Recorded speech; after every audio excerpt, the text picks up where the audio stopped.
À la parole. Nous allons lire dans Éphésiens chapitre 2, frères et sœurs. Nous allons lire les chapitres 11, les versets 11 à 22 plutôt, au chapitre 2, à la gloire de notre Dieu. Éphésiens chapitre 2, versets 11 à 22, à la gloire de notre Dieu. Nous allons lire ensemble cette portion d'écriture, frères et sœurs, mes bien-aimés. Éphésiens 2, versets 11 à 22. C'est pourquoi, vous autrefois, païens dans la chair, ensemble à l'oratoire, appelés incirconcis par ceux qu'on appelle circoncis et qui le sont en la chair par la main de l'homme. Souvenez-vous que vous étiez en ce temps-là sans Christ, privés du droit de cité en Israël, étrangers aux alliances de la promesse, sans espérance et sans Dieu dans le monde.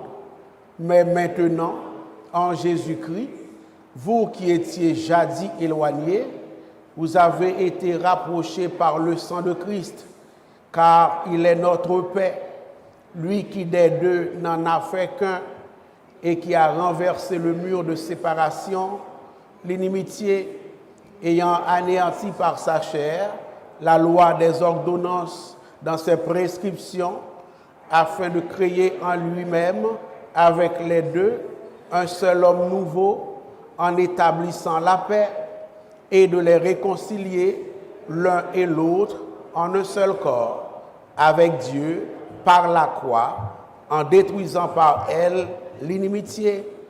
Il est venu annoncer la paix à vous qui étiez loin, et la paix à ceux qui étaient près, car par lui nous avons les uns et les autres accès auprès du Père dans un même esprit. Ainsi donc, vous n'êtes plus des étrangers, ni des gens du dehors, mais vous êtes concitoyens des saints, gens de la maison de Dieu. Vous avez été édifiés sur le fondement des apôtres et des prophètes, Jésus-Christ lui-même étant la pierre angulaire. En lui, tout l'édifice, bien coordonné, s'élève pour être un temple saint dans le Seigneur. En lui, vous êtes aussi édifiés pour être une habitation de Dieu en esprit. Dès le Seigneur bénir sa parole, frères et sœurs, veuillez vous rasseoir à la gloire de notre Dieu.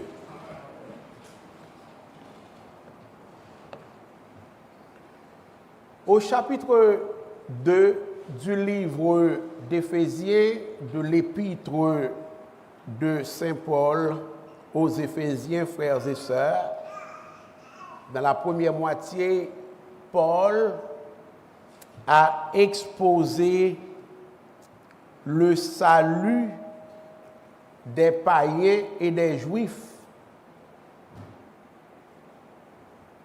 Lorsqu'il dit « vous étiez morts par vos offenses et par vos péchés ». Ça, c'est la condition humaine. La mort spirituelle sous l'effet du péché, par le péché, sous l'effet de nos offenses, par nos offenses. La mort spirituelle traduit une séparation d'avec Dieu. La mort spirituelle traduit une certaine insensibilité par rapport à Dieu, par rapport aux choses de Dieu. C'est-à-dire que quand quelqu'un qui est mort est piqué, il ne le sent pas. Et s'il y a du bruit qui se fait autour, il ne l'entend pas. Parce que ses sens ne fonctionnent plus. Ses sens sont morts. Ses sens cessent d'être des sens. Saint Paul, en Éphésiens chapitre 2, versets 1 à 10, expose cette vérité noir sur blanc quand il dit « Vous étiez morts par vos offenses et par vos péchés ». Incidemment, il dit au verset 4, « Mais Dieu, qui est riche en miséricorde, à cause du grand amour dont il nous a aimés, il s'associe avec les frères et sœurs d'Éphèse. Le nous suppose Saint Paul et les gens à qui il s'adresse, à qui il parle, dans sa lettre circulaire, en disant, mais Dieu qui est riche en miséricorde, à cause du grand amour dont il nous a aimés.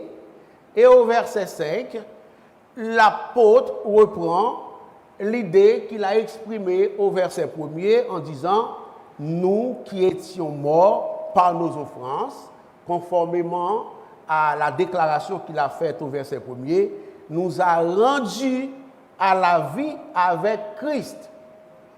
Voyez-vous? Alors, tout ça nous met dans la perspective de la série de sermons initiés dans la congrégation dimanche dernier, à savoir, le salut est uniquement en Jésus-Christ. Ça va l'Église? Le salut est uniquement en Jésus-Christ. Lorsque nous sommes passés de la mort à la vie, eh bien, nous sommes sauvés. Le salut, du point de vue de la théologie apostolique, être sauvé, c'est être passé de la mort à la vie. C'est ce que Saint Paul expose au verset 2, 1 à 5, jusqu'au verset 10, comme je l'ai expliqué. Mais il dit quelque chose de très important. Il dit au verset 9, ce n'est point par les œuvres. Ce n'est point par les œuvres afin que personne ne se glorifie. Nous sommes, vous et moi, passés de la mort à la vie par l'œuvre de Dieu en Jésus-Christ, notre Sauveur, en Jésus-Christ, notre Rédempteur, en Jésus-Christ, notre Maître. Ce n'est point par les œuvres. Ça veut dire que nous n'avons rien payé pour passer de la mort à la vie. La vie que nous avons n'a pas été achetée, elle a été donnée, elle a été accordée. C'est le don de Dieu. La vie éternelle, c'est le don de Dieu. Si je viens à l'église, cela ne me donne pas la vie éternelle. Si je contribue gros à l'église dans les offrandes, cela ne me donne pas la vie éternelle. Si je lis ma Bible tous les jours, de Genèse jusqu'à l'Apocalypse tous les jours, cela ne me donne pas la vie éternelle. Si je fais beaucoup de bien avec mes prochains, mes voisins, mes amis, mes parents, mes collègues de travail, cela ne me donne pas la vie éternelle. Cela ne me fait pas passer de la mort à la vie. Le salut, le fait est que le salut est uniquement en Jésus-Christ, le roi des rois. Ça va l'Église? Il n'y a que lui que Dieu a donné de toute éternité pour permettre aux gens d'avoir la vie éternelle.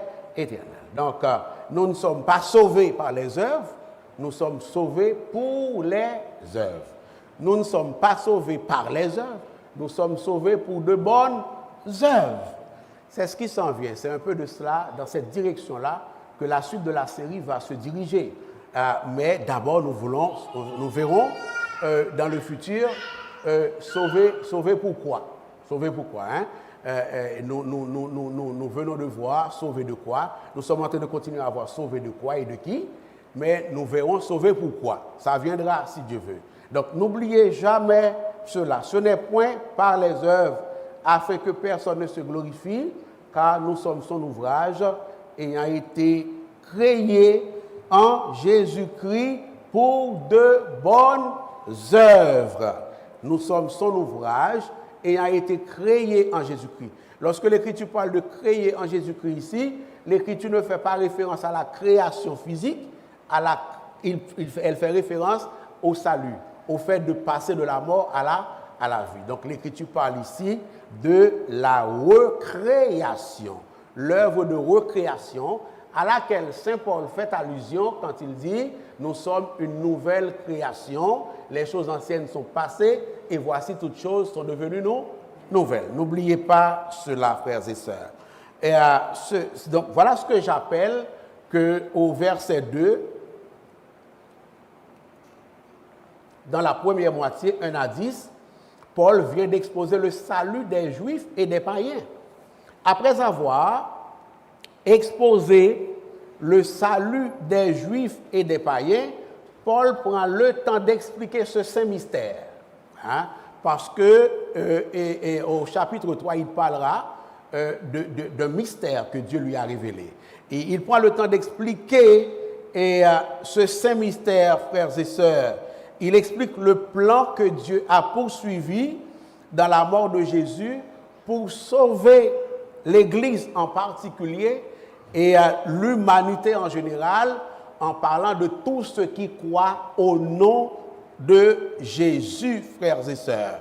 Et Paul dit tout d'abord que Dieu avait un objectif de rapprochement.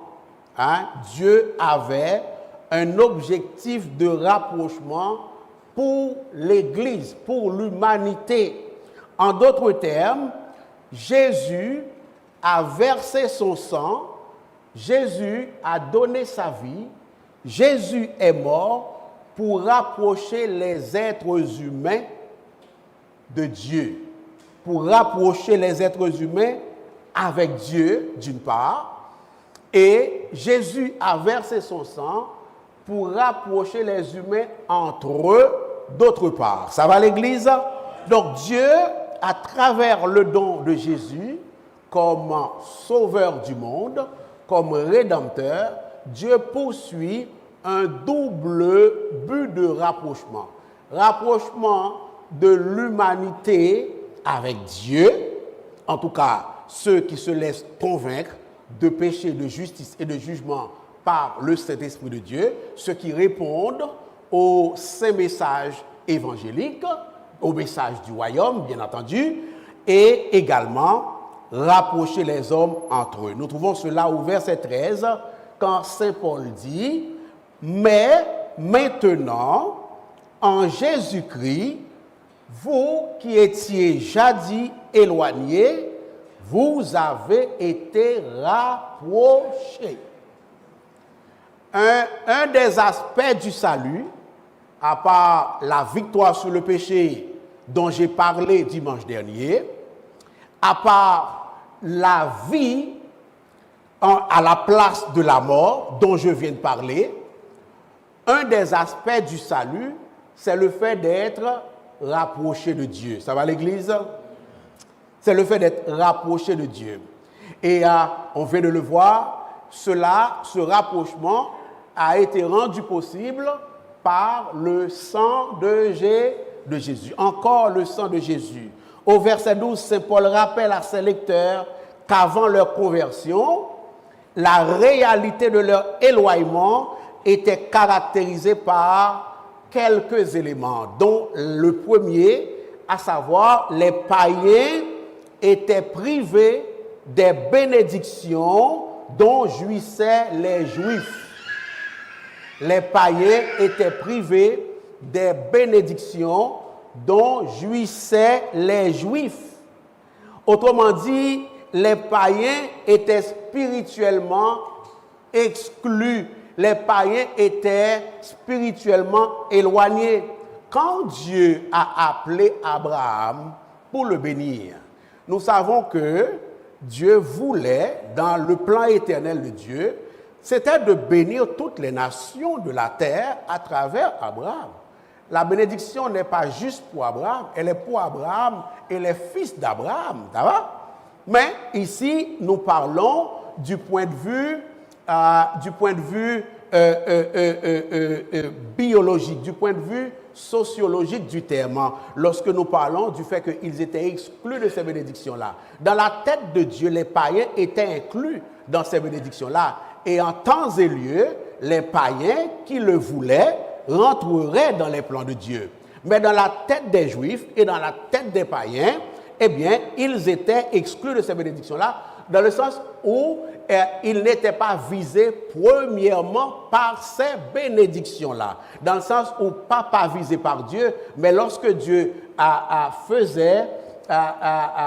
a commencé à faire fonctionner son plan de salut, nous savons que l'Israël, eh bien, c'était le peuple de Dieu. Les Juifs étaient le peuple de Dieu et les autres peuples d'alentour étaient des ennemis du peuple de Dieu, mes frères et mes sœurs. Et au verset 12, il est écrit, souvenez-vous que vous étiez en ce temps-là sans Christ, privés du droit de cité en Israël, étrangers aux alliances de la promesse, voyez-vous ce qu'on dit tout à l'heure, sans espérance et sans Dieu dans le monde.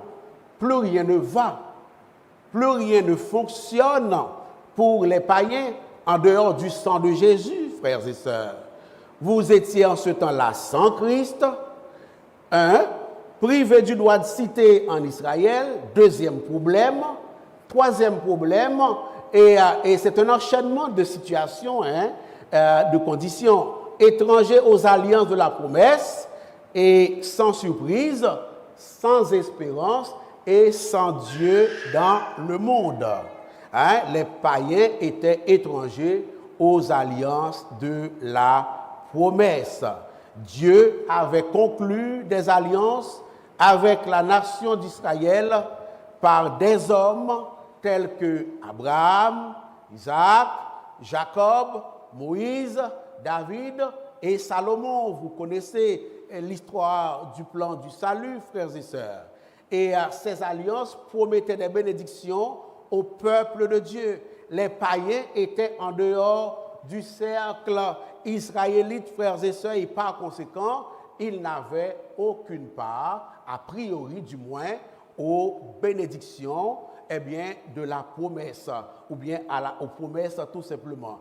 Et si les païens voulaient adorer Dieu, ils devaient se convertir au judaïsme, sans quoi ils n'avaient pas accès à Dieu. Le temple juif, frères et sœurs, qui était à Jérusalem, c'était le seul endroit au monde où Dieu avait choisi de faire résider son nom, mes frères et mes sœurs. Ce temple était interdit aux païens. Ils n'avaient pas le droit d'entrer dans la cour intérieure du temple. Et s'ils y entraient sans autorisation, ils risquaient la mort, frères et sœurs. Donc, ils étaient étrangers. Étant étrangers, les païens, alors, étaient donc privés du droit de cité en Israël. Aujourd'hui, comme en ce temps-là, au temps biblique, un étranger n'a pas le droit de jouir ni des droits, ni des privilèges que seule la citoyenneté donne. Si je suis en visite dans beaucoup de pays dans le monde, mais il y a des privilèges, il y a des droits que je n'ai pas. Je ne peux pas voter si je suis en visite aux États-Unis. Je ne peux pas voter. Dans certains cas, on peut m'accorder la grâce d'aller à l'hôpital, de recevoir des soins par rapport à ma santé, mais je ne peux pas inscrire mes enfants à l'école. Parce que c'est réservé aux citoyens ou à d'autres catégories de gens qui, même s'ils ne sont pas citoyens, mais il y a des clauses particulières avec les gouvernements qui font en sorte que d'autres personnes, comme des employés internationaux ou des ambassadeurs, peuvent inscrire leurs enfants à l'école. Mais là encore, il y a beaucoup d'autres privilèges, beaucoup d'autres droits qu'ils ne peuvent pas exercer. C'est un peu ce que Paul est en train d'expliquer. Les païens ne pouvaient pas, s'intégrer dans la nation d'Israël pour vivre. Paul dit qu'ils étaient sans espérance. Ils étaient sans espérance, chacun individuellement, chaque païen, vous, moi, nos parents, nos grands-parents, ceux qui sont venus avant nous, ceux qui viendront après nous, même chose, ils n'avaient de droits ni en tant qu'individu, ni en tant que nation. Du point de vue national, ils n'avaient aucune assurance que leur terre, leur gouvernement ou bien leur peuple pourraient survivre, frères et sœurs. Et du point de vue individuel, leur attente était sombre parce qu'ils n'avaient pas d'espérance que la mort, pouvait un jour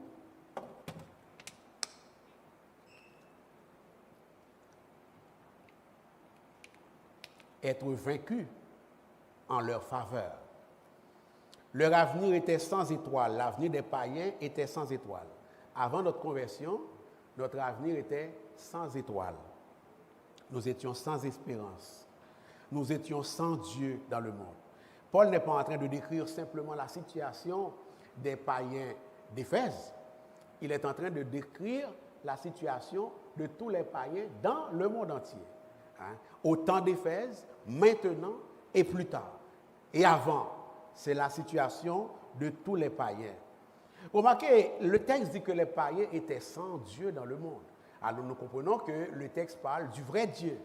Parce que beaucoup de ces païens-là avaient leur Dieu païen. Alors, et il faut bien comprendre ça. Ils avaient leur Dieu fait en bois, leur Dieu fait en métal, leur Dieu fait en pierre taillée, de toutes sortes, bien entendu. Cependant, ils n'avaient pas de contact, de relation, il n'y avait pas de lien entre eux et le vrai Dieu éternel, souverain et le créateur du ciel et de la terre. Et ils étaient, dit Paul, sans Christ. C'est-à-dire qu'ils n'avaient pas d'espérance du Messie. Ceux qui étudient avec nous aux études bibliques, quand on parle du royaume, on dit que lorsque le Christ parle du royaume, il prend pour acquis que ceux qui l'écoutent savent de quoi il parle, même s'ils ont une compréhension différente du royaume. Ils attendent un Messie, et ils attendent un Messie, pardon. Ils attendent un Christ, ils attendent un roi. Mais les païens, eux, non, ils n'avaient pas cette espérance-là. Donc, sans espérance et par conséquent, sans Christ, puisque le Messie avait été promis à la nation d'Israël, mes frères et mes sœurs. Voilà la situation de ceux qui ne connaissent pas Dieu. Voilà la situation de ceux qui n'ont pas de relation avec Dieu. Voilà la situation des païens de tout temps, de toute origine, de toute langue, de toute tribu, de toute époque, de toute culture, de tout niveau d'études. Voilà la situation des païens. Sans Dieu, sans Christ, sans espérance, éloignés de Dieu. Vous vous voyez dans cette situation-là? Sans Dieu, sans Christ, sans espérance, éloignés de Dieu. Pas de droit de cité. Aujourd'hui, ce ne sera pas en Israël, mais pas de droit de cité dans l'Église. Pas de droit de cité dans l'Église. On entend par là, pas de soutien dans la prière. Pas de capacité d'adorer le vrai Dieu. Sans communion avec Dieu et les justes. Voilà ce que Dieu a fait en Jésus-Christ. Voilà ce que Dieu a fait en Jésus-Christ. Après avoir exposé ces vérités, Paul dit aux chrétiens que maintenant, ah là là, j'aime ça, mais maintenant, grâce à la mort, grâce aux souffrances, grâce aux douleurs, grâce aux humiliations que Jésus-Christ, le Fils de Dieu, a endurées en faveur des païens et des Juifs à la croix du calvaire infâme à Golgotha, leur situation a complètement changé. Voilà de quoi je parle quand je dis que le salut est uniquement en Jésus. Grâce à Jésus, votre situation a changé. Grâce à Jésus-Christ, ma situation a changé. Moi qui fus un mécréant, un rebelle, dans le sang de Jésus, ma situation a changé. Au verset 13. Mais maintenant, en Jésus-Christ, je ne m'écarte pas du sujet. En Jésus-Christ, ce n'est pas en Mahatma Gandhi, ce n'est pas en Confucius, ce n'est pas en Socrate, ce n'est pas en Donald Trump, mais en Jésus-Christ. Ce n'est pas en mes qualités personnelles, ce n'est pas en mes œuvres, ce n'est pas en mes comptes en banque, Ce n'est pas en mes relations, ce n'est pas en mes instructions, mais en Jésus-Christ. Le salut est en Jésus-Christ uniquement. Vous qui étiez jadis, vous et moi qui étions jadis éloignés de la manière dont il vient de l'expliquer. On vient de voir les contours de cet éloignement, le contenu de cet éloignement. Vous qui étiez jadis éloignés, vous avez été rapprochés par le sang de Jésus. Le sang de Jésus est un sang qui rapproche. Saint Paul vient de dire au verset 1er et au verset 5 du chapitre 2 que le sang de Jésus a donné la vie. Et par le fait même, le sang de Jésus est le seul qui rapproche. Le sang de Jésus ne fait pas que donner la vie ou rapprocher. Le sang de Jésus guérit des maladies aujourd'hui aussi. Le sang de Jésus guérit des maladies aussi.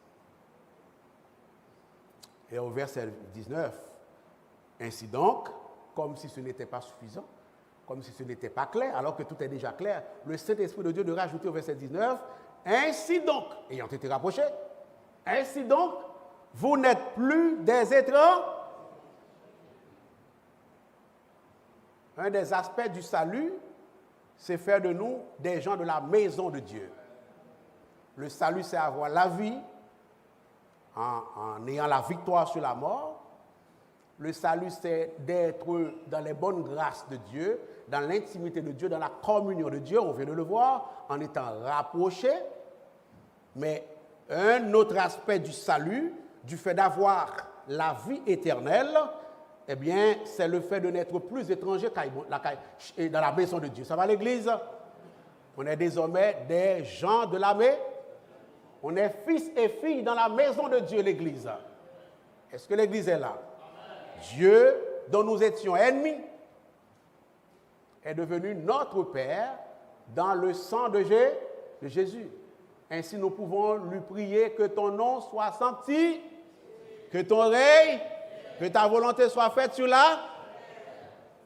Avant notre conversion, nous n'étions pas capables de dire cela parce que nous n'avions pas accès à la présence de Dieu. Nous n'avions pas accès à la communion de Dieu.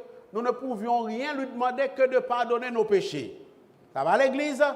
Et maintenant, en plus de pouvoir lui demander de pardonner nos péchés quotidiens, mais nous pouvons lui demander eh bien, tout ce que notre cœur désire, en autant que cela soit dans sa volonté. Voilà ce que fait le sang de Jésus. Il n'y a de salut en aucun autre, sinon en Jésus-Christ. Vous n'êtes plus des étrangers, ni des gens du dehors, mais vous êtes concitoyens des... Vous êtes concitoyens des saints. Vous êtes concitoyens d'Abraham. Vous êtes à la fois fils et concitoyens d'Abraham. Ça va l'église? Vous êtes concitoyens de David, de Moïse. Vous êtes concitoyens de Salomon. Vous êtes concitoyens de Sergo, de André, de Jacques, de Pierre, de Hézer. Nous sommes concitoyens des... C'est pas rien, frères et sœurs. Dans les temps de souffrance, nous pouvons, dresser cette bénédiction sous nos yeux. Et ça nous donne la force de traverser nos temps difficiles. Lorsque nous faisons face à des temps difficiles, à des maladies, à des privations, à la solitude, à des ennuis, à des difficultés dans les relations, nous pouvons nous consoler sur cette vérité apostolique, sur cette vérité évangélique, à savoir que nous sommes enfants de Dieu, que nous sommes amis de Dieu, nous sommes concitoyens des saints de Dieu, nous sommes des gens de la maison de Dieu, frères et sœurs. Les païens d'Éphèse étaient dorénavant sauvés de leur éloignement. Ils ont été rapprochés de Dieu et de la famille de Dieu, et c'est la même réalité pour nous aujourd'hui. Au verset 14, mes frères et mes sœurs, la théologie paulinienne établit un lien entre le fait que Christ est mort pour nous rapprocher de Dieu et nous rapprocher les uns des autres, et le fait que Jésus est notre paix. Ça va très loin aujourd'hui. Saint Paul nous explique que Jésus est mort pour être notre paix. Nous trouvons cela au verset 14 quand il dit « Car il est notre paix, lui qui des deux n'en a fait qu'un et qui a renversé le mur de séparation. » Et il nous met en opposition, il nous donne le sens, l'explication eh bien, du mur de séparation. Il met une virgule et nous dit l'inimitié. Le mur de séparation, c'est l'inimitié qui existait entre nous et Dieu, car par lui, c'est-à-dire par Jésus-Christ, nous avons les uns et les autres accès auprès du Père dans un même esprit. Ce même esprit qui nous a scellés. Le texte ne dit pas que Jésus a fait la paix, bien que cela soit vrai aussi, frères et sœurs. Mais le texte va plus loin en disant que Jésus est lui-même notre paix. Jésus est notre paix. Le Christ mort et ressuscité est la paix des chrétiens d'Éphèse. Il est la paix des chrétiens de l'Église baptiste française de l'Oratoire, parce que lorsque nous croyons en Jésus-Christ, nous perdons notre identité personnelle, nationale quant à nous-mêmes, nous revêtons l'identité christique, nous revêtons l'identité divine, nous revêtons l'identité céleste. Voilà pourquoi le texte parle de nous comme étant des citoyens des cieux. Ça va l'Église? C'est ce que Dieu a fait en Jésus-Christ pour chacun de nous, frères et sœurs. Fini les barrières spirituelles entre nous et Dieu. Les barrières ont été clouées à la croix. Les Juifs et les païens, par le sang de Jésus, sont unifiés, frères et sœurs. Il dit, des deux, il n'en a fait qu'un. C'est-à-dire des Juifs et des païens, Dieu a fait un peuple. Dieu n'a fait qu'un seul peuple. Hein? Voilà pourquoi nous avons maintenant part aux bénédictions d'Israël en Abraham, en tant que fils spirituel d'Abraham, frères et sœurs. Eh bien, le un, c'est le peuple de Dieu, c'est l'Église de Dieu, frères et sœurs. Nous qui sommes le troupeau de Dieu, nous qui sommes sa famille, des deux peuples, c'est ça le saint mystère. Il va parler au chapitre 3 du mystère qui lui a été révélé. Des deux peuples, Dieu a fait un seul peuple. Gloire à notre Dieu. Il a renversé le mur de séparation, ce mur invisible, le mur de la loi. Le sang de Jésus a renversé tout cela ce matin, mes frères et mes sœurs. Je résume avant que je puisse dégager 2 pistes d'application à la prédication du jour. En Christ et dans l'Église, dans cet homme nouveau, eh bien, les Juifs et les païens ont les mêmes droits désormais, contrairement au temps d'avant, frères et sœurs. Deuxièmement, en Christ et dans cet homme nouveau qu'est son Église, qu'est son peuple, qu'est le corps de Christ, les Juifs et les païens, eh bien, n'ont plus sur le plan spirituel leur identité nationale, ils deviennent des chrétiens tout court. Troisièmement, en Christ et dans cet homme nouveau qu'est l'Église, les Juifs et les païens sont les deux membres du corps du Christ. Et finalement, en Christ et dans cet homme nouveau qu'est l'Église, eh bien, Juifs et païens ont l'espérance, ont un Messie, ils ont un Dieu, ils sont rapprochés de Dieu et ils ont l'espérance de pouvoir régner un jour comme aujourd'hui avec Christ dans l'éternité. Première piste d'application, première piste d'actualisation de la parole, c'est l'évangélisation. Ça va l'Église? Le message que vous et moi nous avons à partager avec le monde, le message apostolique, le message évangélique, c'est que Dieu, dans sa miséricorde, Dieu, dans sa grâce, Dieu, dans son amour, nous a rapprochés avec lui dans le sang de Jésus et il nous a rapprochés les uns avec les autres. Voilà ce que nous avons à partager avec le monde. Ça va l'Église? première piste d'application. Non seulement nous avons à partager cela des lèvres, mais nous avons aussi à le partager en action, ce qu'on appelle l'évangélisation personnelle. Lorsque nous étions sans Dieu, sans espérance, étrangers, sans Christ, donc sans Messie, nous avions une manière de vivre. Nous étions d'une certaine façon. Nous avions une sorte de savoir-être. Mais maintenant que nous sommes en lui, maintenant que nous sommes passés de la mort à la vie, il n'y a aucun doute que notre vie est différente. Il n'y a aucun doute que notre manière de vivre est différente ou alors doit être différente. Et en affichant cette manière de vivre, le monde va voir nos actions qui se joignent à nos paroles et nous avons plus de chances de convaincre le monde. Ça va? De péché, de justice et de jugement par l'œuvre du Saint-Esprit dans leur vie. Ça va l'Église? N'oubliez pas cela. Il y a un théologien très connu qui a dit ceci, c'est Johann Reimer. Il dit, un témoin, c'est une personne qui est prête à mourir pour la cause qu'elle défend. C'est un être totalement dévoué à cette cause. Tout en lui est témoignage. Ah, voyez-vous, je le disais. Tout en lui est témoignage. Sa parole est témoignage. Ses actions sont témoignage. Ça va l'Église? C'est un être totalement dévoué à cette cause.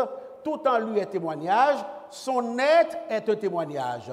Il ne s'agit donc pas seulement de parler en témoin, mais de toute l'existence du disciple de Jésus-Christ. Soyons témoins à la maison par nos vies et par nos paroles. Ça va l'Église? Soyons témoins au travail, à l'école, dans la famille. Soyons témoins en action et en parole. Nous viendrons là-dessus, Dieu voulant, parce que c'est ça, dans cette direction qu'on va s'en aller. Rapidement, en théologie, il y a trois choses. Même si, il me reste une autre piste d'application, ok, j'aurai le temps. En théologie, en éducation chrétienne, en pédagogie chrétienne, il y a trois réalités. Quand les étudiants de la Bible comprennent ça, ils comprennent beaucoup de choses. Peut-être que je l'ai déjà partagé ici. Il y a trois réalités en éducation chrétienne. La première réalité, c'est ce qu'on appelle l'orthodoxie. Ça va? L'orthodoxie, c'est ce qu'on vient de faire là. Exposer un élément de doctrine, que le salut est en Jésus-Christ seul, par exemple, ou que Dieu est le créateur du monde, par exemple. Ça va? C'est des doctrines, ça va? C'est ce qu'on appelle l'orthodoxie.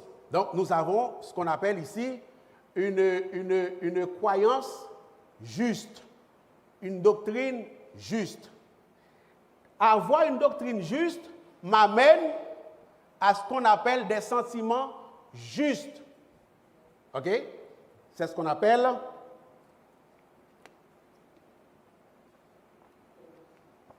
l'orthopathie. Et avoir, c'est-à-dire des sentiments justes. J'aime mon prochain, j'aime Dieu parce que Dieu m'aime. Par exemple. OK? Mais il y a d'autres exemples. C'est ce qu'on appelle l'orthopathie. Je suis empathique envers les gens parce que Dieu a été empathique envers moi. En ce que lorsque j'étais mort, il m'a donné la vie. Ça va l'Église?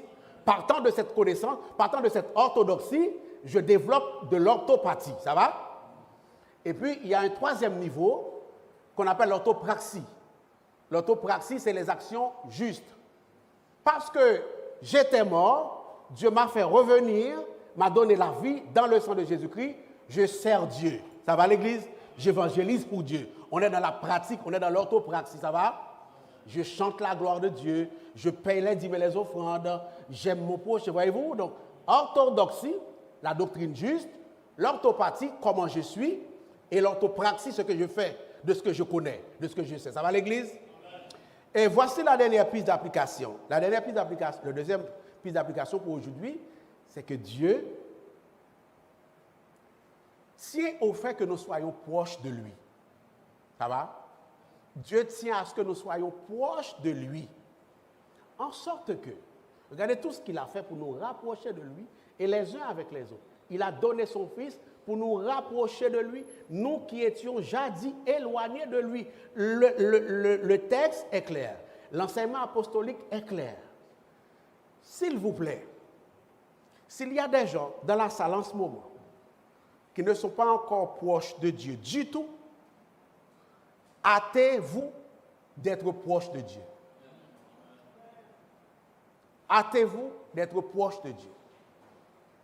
Et s'il y a des gens qui ont déjà été initialement rapprochés de Jésus dans le sang du Christ, qui sont déjà sauvés, et qui, pour une raison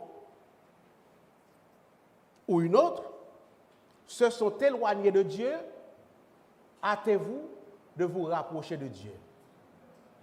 Ce que Dieu veut, c'est d'être en communion avec nous. Ce que Dieu veut, c'est d'être en relation avec nous. Ce que Dieu veut, c'est que nous ayons dans sa maison les mêmes droits, les mêmes privilèges que les autres saints dont nous sommes les concitoyens. D'être capable de prier Dieu et d'avoir l'assurance qu'il nous répond, d'être capable de chanter la gloire de Dieu et d'avoir l'assurance qu'il prend plaisir à nos adorations. Approchons-nous de lui. Approchons-nous de Dieu. Ce que Dieu veut, c'est que nous soyons proches de lui et pas que nous soyons éloignés de lui. Pas parce que Dieu a besoin de moi pour faire quoi que ce soit. Il est autosuffisant, mais parce qu'il m'aime, parce qu'il est un Dieu de grâce. Approchons-nous de Dieu. S'il y avait des temps de refroidissement, des temps d'éloignement, des temps de rétrogradation, c'est le temps maintenant, après avoir écouté ce message, de nous rapprocher de Dieu. Je vous en prie. Ceux qui sont loin, rapprochez-vous de votre Dieu. Qu'il en soit ainsi pour nous. Amen.